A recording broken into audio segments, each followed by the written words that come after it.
Okay, this is to give you a little bit of guidance on Criterion C, thinking critically, as part of this essay, or the article that we have to write, sorry. And I'm going to take level 5, 6 as the example, okay?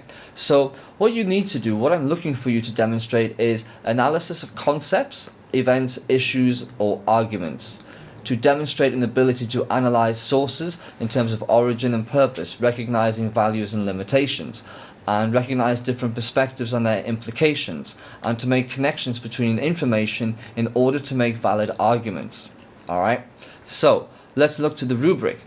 And if we're looking at 5, 6, it says explains the concept of equilibrium in a general context. Well, the concept of equilibrium is talking about balance. So what you need to be mentioning is a little bit about what society was like before either the absolutism period or before the Enlightenment period, so that when you're doing your second article, you have mentioned about Reformation and then leading on to absolutism, and that when you look at the Enlightenment thinkers, you have mentioned the negatives of the absolutism period, so that therefore you are able to put the system of equilibrium in its general context.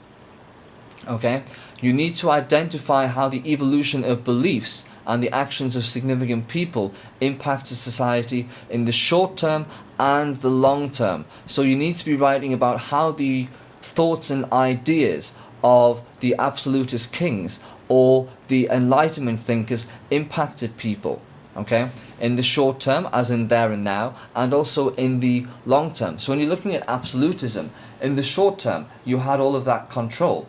In the long term, we don't have that anymore. We don't have that absolutist rule, because absolutism is connected to dictators, and dictators aren't good rulers. They're not effective. And if we're looking at the Enlightenment thinkers, in the short term, there was small changes in society. But in the long term, without the Enlightenment thinkers, you would not have America in the way that it is today, because the birth of America came from the Enlightenment thinkers' beliefs and ideas. Thomas Jefferson knew the Enlightenment thinkers and took their ideas to America, and when they declared their independence, elements of what they say is in the Declaration of Independence. So you also need to explain the implications that the evolution of beliefs had on the structure of society, and explain with some examples the advantages and disadvantages of their beliefs. So when you're looking at the Enlightenment thinkers, then you need to say how the evolution of thought and what is being evolved is the role of the government in ruling its people. That is what is changing. That is what is evolving. To say that no, it's not you tell us what to do and we obey. It's a contract between you and me. That's how we want to be ruled, and that's how we should be ruled. And that's what we need to be looking at when you're talking about the evolution of the beliefs. The advantages and the disadvantages of their beliefs. The advantages is that this is allowing people to think. This is allowing people to have freedom to think and to be able to challenge the current system. And because it's based on rationalism, then it's based on reason. It's not just some ridiculous rant by somebody else. Okay? The disadvantages of their beliefs. Well, there may not be that many disadvantages to society overall, but it could certainly disadvantage the kings who are ruling in their absolute way, because they're saying it's a contract. You need to agree. You need to have regular meetings. You need to have separation of powers, and all of these things would be a disadvantage to the rulers, but be an advantage to society.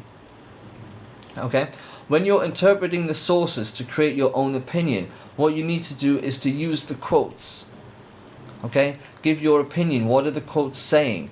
And consider any advantages or disadvantages.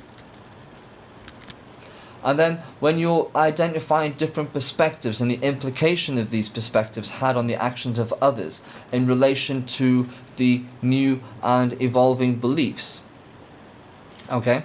again, when you're looking at perspectives, you're talking about how people are ruled. So when you're talking about the Enlightenment age, you need to be mentioning that this is a whole change in the system and the structure of how people are ruled.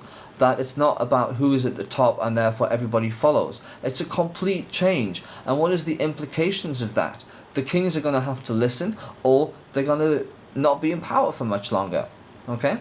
And therefore, what we see with the Enlightenment thinkers is they all have kind of similar thoughts, and they build on the work of others, and that helps to give a wider view of what is happening during the Enlightenment age.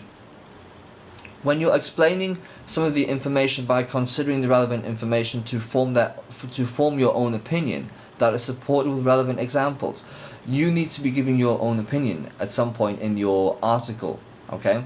And you need to be able to support it with quotes and words from the Enlightenment thinkers. Okay?